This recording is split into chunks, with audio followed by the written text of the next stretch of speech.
going on, my social media family? This is Socerado Jr. here, your neighborhood friendly insurance agent. And this is another episode of Real Estate Professionals Getting Coffee. And I can't tell you how excited I am. Like, I'm truly, truly blessed, to have, Jazz on here, but I don't want to steal his thunder. So Jazz, my brother, go ahead and introduce yourself and we'll take it from there.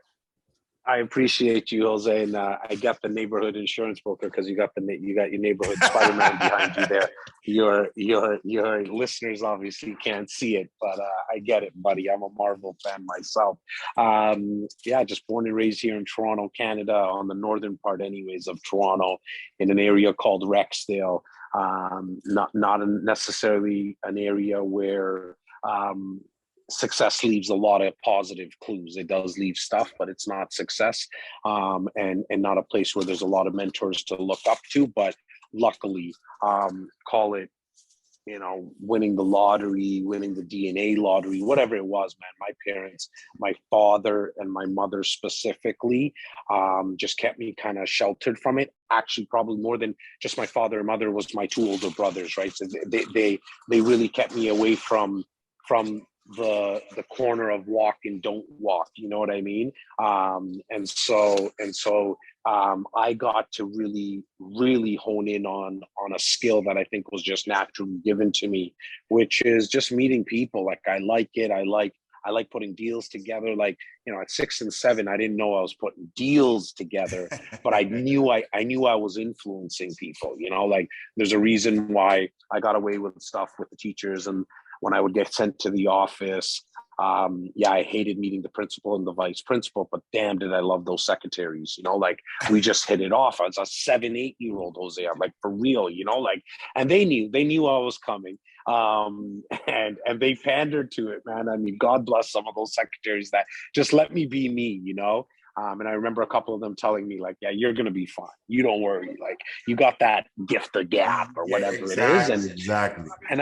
And I just never went away from it, man. 12 selling newspapers, 15 selling shoes, 18 at the bank, 21 selling cars, and then 23, 24 went into real estate and been selling real estate now for 17 years. I got a team of about 54 agents. We help a little over 700 families every single year. I don't tell people to impress them. It really is to impress upon them where all the data's coming from. But that's kind of my my storyline, man. That's awesome, man. And so one question that I wanted to ask you precisely, because you've taken such a journey to real. So why real estate? Like, because again, you've done, you've dabbled into a lot of different things. So why real estate, and why, you've been out there for 17 years, so this is definitely home for you, right? So why real estate?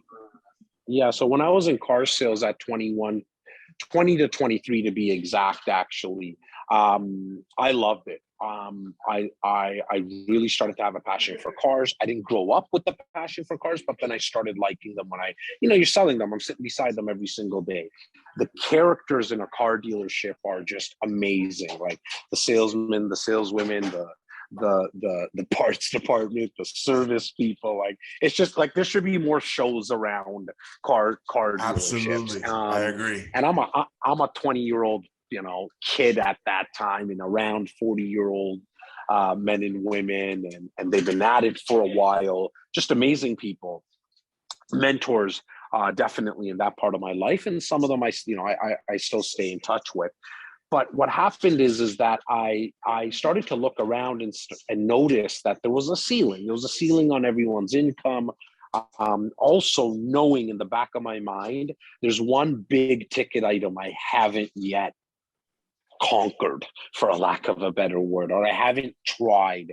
And that was real estate, right? Like, it's probably the biggest, on average, the biggest ticket item that somebody's going to make. Sure. I also had enough. My father and mother never got into investing in real estate, but I had enough uncles and friends of like parents that I saw, like, oh, there's something cool to this thing. Like, you buy houses and then you rent them out. And, at 2021, I started to kind of, under 22 probably, I started to understand that's really cool. Like, there's an old Italian guy on my street, but he's shoveling the snow and cutting the grass of 7 properties. Like, do you live in all these houses?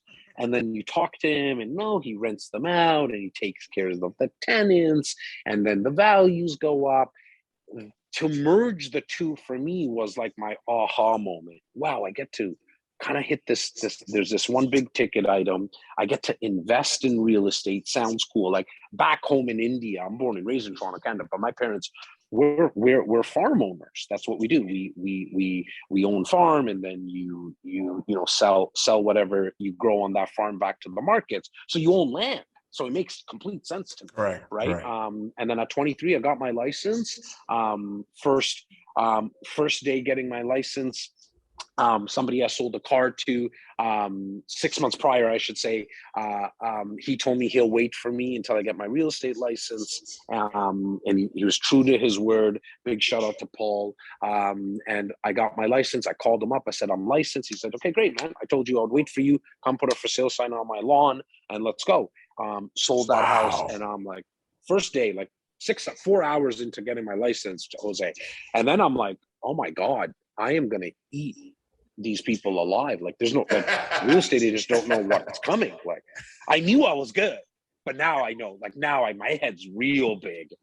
And for 6 months, it was crickets. Like I couldn't sell a house if it slapped me in my face. You know what I mean? But luckily, I got really close to somebody who was doing it at a very high level in Toronto here. He took me under his wing. He was actually became my third older brother for 13 years. He passed away tragically about 4 years ago. But those first 2 years of our relationship, I was his like true right-hand man, taught me everything he knew. We became brothers really fast. He was 20 years my senior. But he saw something in me. Took me 6 months to do another sale. But then really, it wasn't until 2 years later, I felt that I had the confidence, not that I popped 2 years later by any means, but that's when I said, okay, if I stick to this, I'm going to be able to make a living out of this. Never really seeing where I'm at now. And I'm not talking about income level, like I'm talking about the amount of people that we get to touch now, and staff and all that stuff I really didn't see at all. But I said, okay, I can make a living out of this. And I just stuck to it, man. And so for me, that's why I chose real estate. That's awesome. I mean, so those of you that are even thinking about getting into real estate or are kind of going through the process of maybe struggling or whatever, I hope you really pay attention to this, because that was gospel. Yeah. And to those same people, Jose, full transparency, till this day and even before, I wasn't the kid who drove around neighborhoods and oohed and awed around homes. You know what I mean? I was never that person as a kid, or even when I got started in real estate, and I'm not that person now. Like from where I'm sitting right now, like Drake's house is 7 streets away from us. You know what I mean? That's like, he's literally, like my office is right in the area. It's a very, very prestigious area, probably the most prestigious area in probably the country. Specifically Toronto, for sure. Hence why Drake built this monster of a home. And like in that area, they're just massive homes, beautiful homes. I don't think I ever drove through those homes. Like I didn't care about, and the reason I'm saying all this is like, I didn't have like any type of kinship to the style and architecture of a home. What I did have, and I think anybody who's listening, who's a salesperson, real estate, mortgage, or insurance, you need to like your product. I didn't care about the homes, but the product / service that I liked was creating wealth in real estate. It's why, like, out of the 700 homes my team does, I personally do probably 200, but to 99.9% of those 200 transactions that I personally do, they're to investors. Because the product, and I'm doing air quotes for anybody who's walking their dog right now, it really is the wealth creation that real estate allows, that I'm in love with. Like, I don't even like it. Like, I'm obsessed with it. Like, and it's why I think I'm good at it though, right? Because exactly. I like when an article pops out or a video comes out or the government makes a change, like I'm all over it. I want to know everything about it because I know how much it affects my personal portfolio, but then the hundreds and thousands of people that I come to interact with on a yearly basis, I know that it's going to affect them. Now, when on the flip side, when there's a new style of a home and it's on the front page of Homes magazine, I don't even see it. Like, it's not even in my ecosystem. Like, it could be in front of me, my brain's not looking for that. Yeah. But if there's a 72 page article on, like, for example, I mean, this is true life now, like real life. The government of Ontario, the province that I'm in, just came out with a new housing affordability plan. Okay. And I think the deck is like 72 pages. Like, it's long. Okay. I hate reading. Okay. I like to listen, and there's no audio version of this, but I had my assistant print it out for me. And this weekend, for an hour and a half, I'm going to have a cup of coffee. I'm going to shut the doors in my home, and I'm going to read this with a highlighter, make a bunch of notes, call on people, because I know that, like, I just passed high school, so there's sometimes big words in these things that I don't know. And so I'm not ashamed to say it. I'm going to call on, it might be my business partner, it might be my VP, it might be the broker of record. I'm going to call on them and say, sorry, what does this mean? Like, I'm going to dive into it. Yeah. And I'm going to test myself, where I don't want any real estate agent in the city of Toronto to know that report better than I do, because then I'm going to start shooting videos on it, right? Because, see, I'm obsessed about it because that affects people who are investing in real estate. And so I think what I'm, like, really wanting to implore people that are listening and watching right now to get is, if you can find the product or service that you're obsessed about, that is like that. I think you've won the lottery, because it's never going to feel like work. I always get the question on podcasts, right? And I obviously do my own as well. So when I'm sitting with guests, sometimes they turn it around on me and they say, like, how do you have all the energy to do all these videos? Like, I produce 15 pieces of content a day, Jose, like, on all the platforms, right? Like, right. And I still take calls, and I still, like, operate these two companies that I have. I'm in it. Like, and how do you do it? I'm like, well, it's like when I was a kid, like, when I went to go play basketball with my friends, my parents had to, like, pull me by my ear to get me inside the house, because I just want to play with the kids. I wanted to play with my friends. Yeah. It was a hobby, right? And so this is a hobby. And when you can find that, I personally haven't found the blue magic pill to help people find that yet. Like, so I've, like, full transparency in that sense. But I think when you can actually really find out your likes, like, here's something really quickly. I think everybody should spend a day in their house with a flip chart, right? That has 15, 20 pages, 100 pages on that flip chart, and write all the things that you like. Okay. Like, I mean, like I like sunlight. I like food. I like sales. I like fashion. I like all that stuff. I like talking to people. I like all that. Then on another page, write all the things that you don't like, so your dislikes. Okay. Then on the third page, you should write all the things that you think you're skillful at, right? Like, look, you've got some skill at X, Y, and Z. And then you need to go deep and write all the things that you just have no skills at. I've done that before personally, and I've helped others do it. Personally, I can tell you my like, just skillful stuff is, like, that list is long, okay? Way longer than the things that I'm skilled at. But what I decided to do is make sure that I'm not going to do all the stuff that I'm not skilled at. And I'm going to focus on the stuff that I'm skilled at. The magic happens where you can find that one or two things that you actually like, that you're actually skillful at, and then marry those and hybrid those together. And then you got the winning formula. So speak. So I'm glad you mentioned, and we're just going to go right into the podcast, because I know you got a hard stop at it shortly. So what you just said is actually, at least for me, it's kind of like it's almost like the antonym or the opposite of what people really. I love when people say, you got to get out of your comfort zone, and you got to, and I'm all about that. I'm not here to criticize that, but the truth is, that if you're good at something and you like it, why not just maximize that opportunity and just really become, outstanding or really, really good at what you like and what you're skillful at, and then just anything else is like cherry on the cake. Don't get me wrong, but that's a very good point, though. 100%, man. Like, look, if you can't read, like I told you, I don't like reading, but I can read, right? I do suggest that you should probably learn how to read, right? Do you need to be the best reader in town? Probably not. Okay.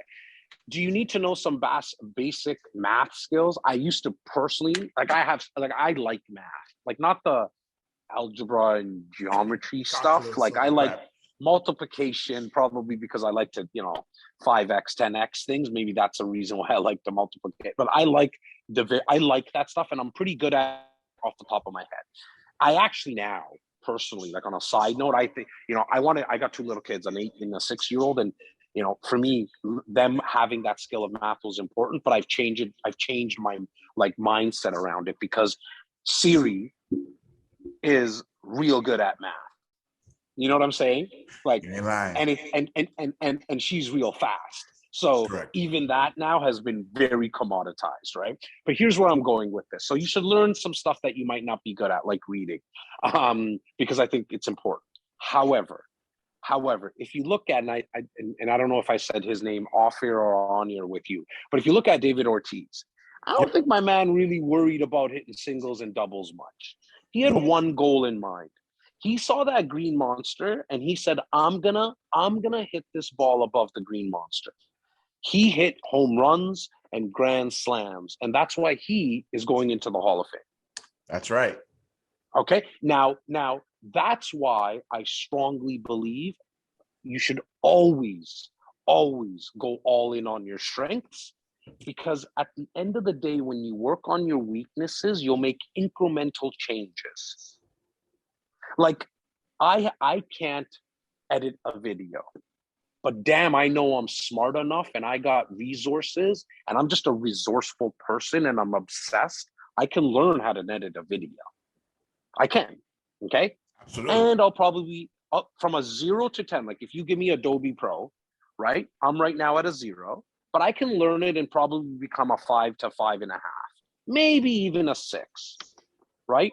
But I know naturally I'm good at doing this video. I think your viewers are going to tell you if I was good or not, but I also like it. And I got that charisma per se, where I can take my 7.5 naturally, and I can probably take that to a 9.5 if I work on it. Exactly. Okay, right? And I actually like it, so it's going to be fun for me. I think going all in on your strengths allows you to hit home runs and grand slams in your professional and personal life. We're working on your weaknesses. Working on your weaknesses is going to just have you hitting singles and doubles. And I get it. Baseball, using the same analogy, baseball teams, some of them win with singles and doubles. But in your life, it's so much better when you hit home runs and grand slams, because you're going to get to your objective a little faster because you're hitting home runs. Now, on that same token, when you said about getting outside your comfort zone, like, I want to make sure everybody understands, when you work on and go all in your strengths, you are going outside your comfort zone.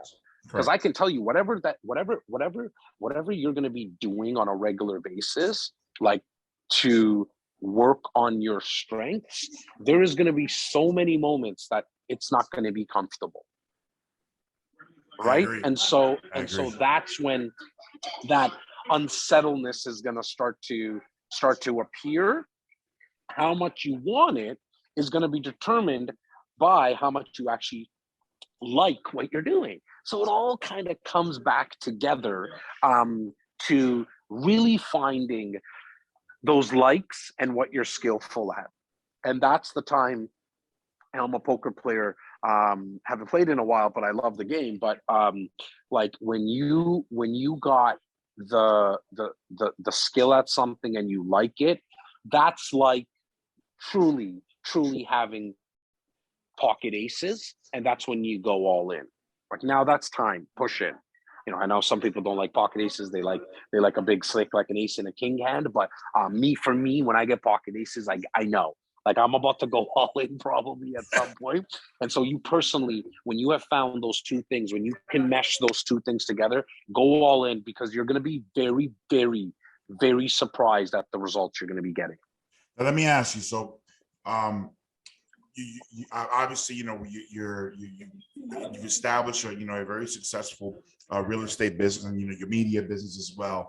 But just really quickly, outside of of the business, aspect of your life, what do you do? Like jazz? Or are you one of these guys that's like consistent? Because I know you said you're obsessed with this, right? So I'm kind of in that same boat, but to kind of get your mind off the game every once in a while, what do you do, man?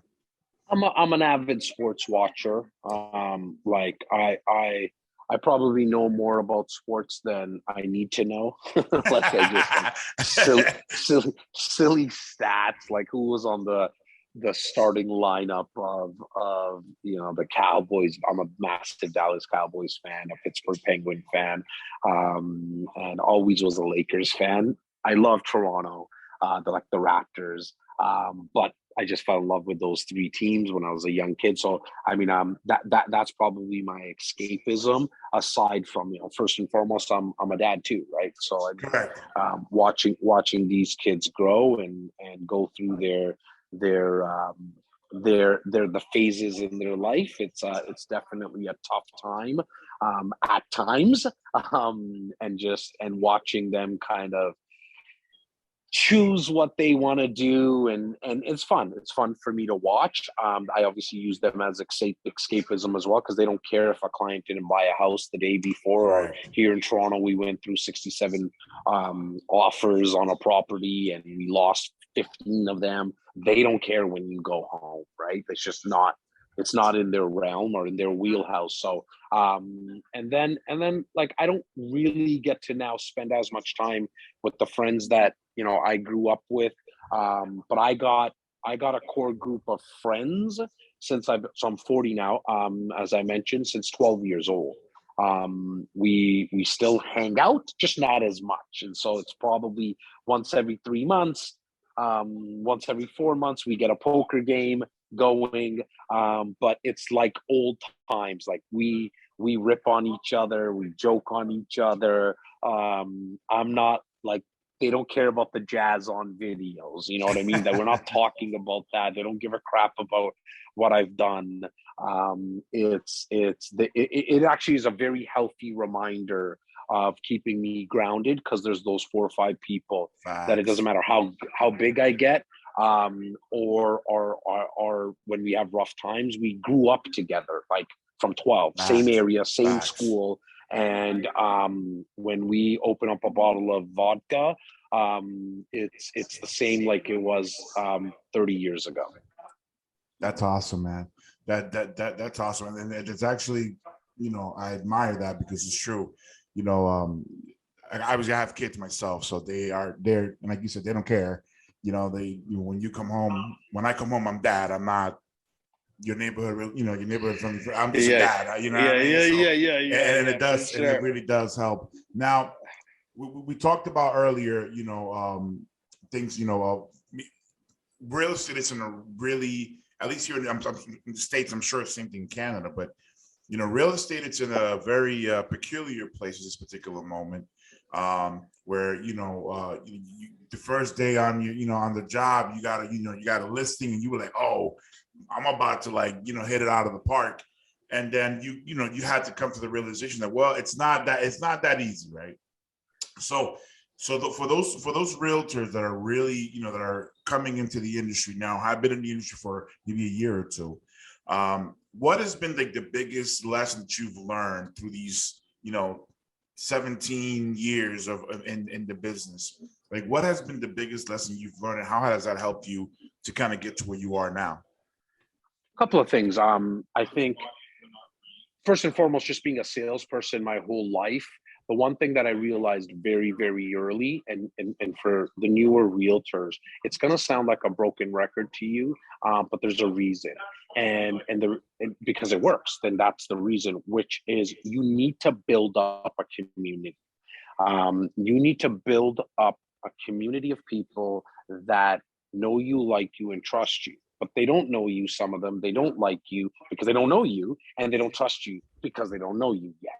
And so how do you do that? I think personally, if I was actually even just getting started in the business right now, what I would do is I would mesh. I always go back to stuff that you like, because then the results will come on its own. And here's what I would do. Like, are you for real, Jose, like a Red Sox fan?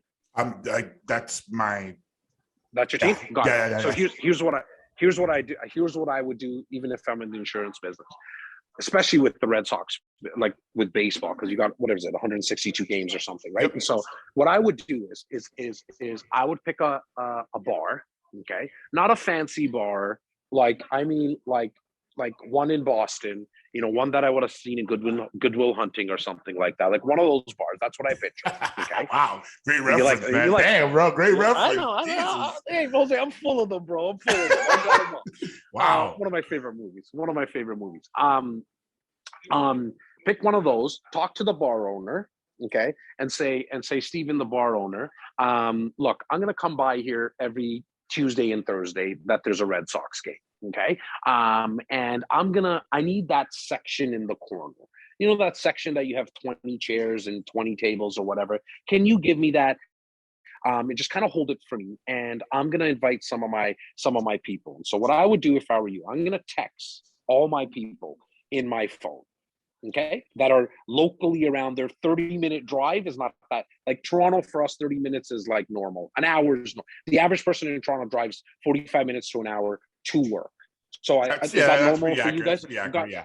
That's accurate. Okay, yeah. Cool. I feel like I was in Boston a couple of years ago. I kind of felt like going from somewhere in Boston to another section in Boston might take you an hour and driving. So driving here is exactly. Good, yeah. Okay, same thing as us. Same thing as us. What I'm going to do is I'm going to text everybody on my phone and say, guys, I'm at XYZ bar. Come check me out. I'm here for, obviously the next couple of hours. Okay. And look, I mean, would it make sense if you could filter them out of people who actually like the Red Sox? Yes. But at the start, I'm opening it up to everybody. And I'm just inviting them there every Tuesday and Thursday. Okay. I'm just picking 2 fictitious days. You can pick whatever days you want, minimum once a week. Why? Because I just want to meet people and see people. That's it. And I'm not bringing them there to start to talk about and put Jose's suit and tie on it so Jose can say, so the insurance policies that you need to have in, none of that shit. Okay? You're there to just connect. What's going on? Hey, Steven, how is the kids? Hey, Laura, how's your dog, Rudy?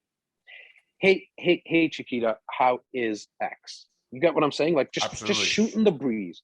Because here's what I know. When you build rapport with people in our businesses, inevitably the question that you get is, hey man, Jose, how's business? Like, what's going on with insurance? Hey, Jose, man, oh God, I was just speaking to Mary Jo, and she was telling me that she needed an insurance policy, like she needed life insurance. Oh my God, Jose, you know what happened? I was speaking with Kevin, and Kevin told me that he spoke to an insurance broker and they told him this. Is this true? And that's where you have now the opportunity to say, not today, Laura. Not today, Chiquita. Let's talk about that tomorrow. I'll give you a shout. That's when you go to the bathroom and you write text to yourself. Make sure to message Chiquita tomorrow morning, because you tell Chiquita that day at the bar, hey, let's just chill and watch the game. See, there's a reason why churches, synagogues, temples, and mosques work really well. The reason they work really well, because every Sunday from 9 to 12, they're all the same in my opinion, right? Like from 9 to 12, 9 to 1, there's a place for people to congregate. Us, from a business perspective, a new agent, we're all trying to like door knock and cold call and all that stuff. Yes, it does work, and send flyers because it's easier, in my opinion, rather than looking like most people won't send that text, Jose, because they're like, oh my God, what is Steven gonna think of me when I send him the text? He's gonna think I need help, and I'm begging. So we don't do that. but the best business is going to come from people that you build relationships with. Now, fast forward, you do that once a week, and you start that in April, okay? After spring training and all that kind of stuff. Come July, you telling me you're not going to get 4 or 5 people? Like it's almost impossible. Correct. Impossible that you wouldn't get 4 or 5. And here's the best thing. Guess what Jose got to do? He's in his element. Why? Because he got to watch the Boston Red Sox game that you would watch anyways. Why not watch it with a bunch of other people? And I ain't saying blow out your wallet and buy beers for everyone. If not, you can get creative, right? Like I thought of this as a hot take to you, right? I saw this jersey right now. Like you can speak to the bar owner Remy and say, Remy, can you do me a favor? Like, do you mind like for those once a week when I bring my crew, can we do $2 beers? And he's gonna say, what are you on crack? My beers are $7, bro. No problem. Like, you know what I mean? You can, like, hey, instead of the wings at 75 cents, can you sell them to me at 25 cents? Like you can get creative around that stuff. Or bare minimum, I can tell you, if you tell people to come to the bar, they're not always expecting you to buy a beer. Maybe you buy the first drink. You know what I'm saying? Maybe you buy the first drink and just tell the crew that's there with you. And I'm not talking about calling your 5 best friends, by the way, Jose. I'm telling you to text everybody. Guys, 7 p.m., Red Sox are playing the Jays. Like, first drink is on me. You can buy the first drink and then just tell everybody, like, look, you know, I can't get you guys drunk, and then I got to worry about you guys getting home. Like, I can buy you the first. You know, like people are going to be okay with that. So, number one, like to come full circle to your question, and I'm sure your listeners now know, like I sometimes like the sound of my own voice, but I do love the question. You good, man. You good. The question of like what have I learned? I've learned that you need to build a community of people that you consistently stay in touch with educational content. So you build the community the way that I did. And if you're listening, you're like, I don't like the Red Sox, I hate baseball. Great. What else do you like doing? Like, do you like skiing? Do you like food? Because then we can just like, maybe you just have food parties. You know what I mean? Like, there's a company that made billions of dollars selling Tupperware, like doing Tupperware parties. You know, there's a lot of ways to do that. And then the number 2 thing to do is provide these people with educational content, not buy now, sell now, use me, like, you know, the time, it's so funny. Like when I hear real estate agents, for example, especially in today's market, they're doing videos and they're saying, the real estate market is hot and oh my God. And it's like, you're just scaring the shit out of people. Why don't you come up with an actual tactic that they can get into the marketplace? Like, isn't that a little different tack than how's the market? It's hot. It's so crazy right now. You know, how about answering it really? Because not every single market is hot. And it's like, well, there's 1,000 micro markets in the greater Toronto area. Some markets are hotter than some areas are hotter than others. Here's actually some ways that you can get into the market that not a lot of people are looking at. And then what is that education? So provide educational content and don't worry about always selling to people. Let that organically happen. Because I can tell you, if you spend the time building a community and then providing them with value, they will come through your funnel and want to do business with you. Well, on that note, that was you kind of, yeah, you went all in there, man. I can't thank you enough for doing this, Jazz. You know, I know you're a busy man, and you know, I'm and one thing before we go, and I think I told you this on the IG Live a couple of months ago. We were in Clubhouse. And you said there was a stat about, I think it's like 80 or 90% of podcasts don't make it past episode number 8 or something like that, if I'm not mistaken. Or number 10, sorry, right. And when I heard that, I was a little bit discouraged because I was like, damn, you know, how maybe done like my 2, and I still haven't figured it out yet, but I know with consistency, I'm going to get to it. I'm going to get a ton of views and whatever. But the point is that particular, that quote from you really was like, you know what, just keep going, just keep at it. But again, congratulations, buddy. Congratulations. Oh, thank you, man. Thank you.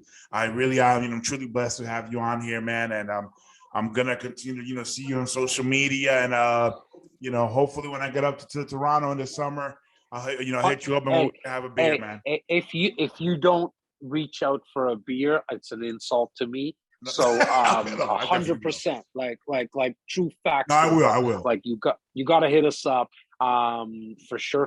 And if we can match it up with a game, that would be really cool if the Jays were playing the Sox. I'm not a massive baseball fan, Bro, we can go but if wherever. you're It don't coming to matter. town, I'll make sure that at This least one thing. If we this is go one thing for I the. learned. One thing I learned when it comes to sports. I don't know how to skate, but I love going to a hockey game. I love like to me, as if it's sports related. The only sport I can't really watch is golf. I can go play. I can definitely go play and spend hours, but watch it, no. But outside of that, man, I'll watch anything. But Awesome. thank you so much, Jazz. Thank you, Jose. And thank you. God bless you, my brother.